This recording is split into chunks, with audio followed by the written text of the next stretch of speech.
Arthur Koestler, dans son livre Le Zéro et l'Infini, publié d'abord sous le titre Darkness at Noon, a écrit ce qui suit, et je cite: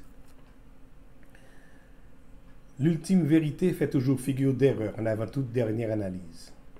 Celui qui aura raison en fin de compte paraît souvent avoir tort dans sa pensée et dans ses actes. Mais qui est celui qui aura raison en fin de compte? Cela ne se saura que plus tard. En attendant, il faut bien agir à crédit, vendre son âme au diable, tout en espérant d'obtenir l'absolution de l'histoire. J'ai emprunté cette réflexion de Koestler pour faire une mise au point. Dans l'histoire internationale contemporaine, peu nombreux sont les leaders politiques qui, après avoir élaboré et appliqué leur programme, ont reçu l'absolution de l'histoire. Et ceci avant la fin, plutôt avant qu'ils rendent le dernier soupir.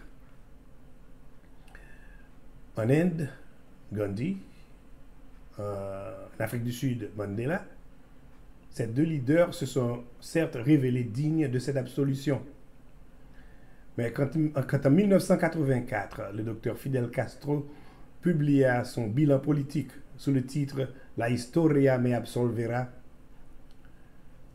aucun prophète politique ne pouvait prévoir que 30 ans plus tard, l'Amérique allait courber l'échine pour renouer les relations diplomatiques et culturelles avec Los Barbudos, les barbus de la Caraïbe, et tout ceci avant que Castro voyage vers le ciel, d'après certains, ou vers l'enfer, d'après d'autres.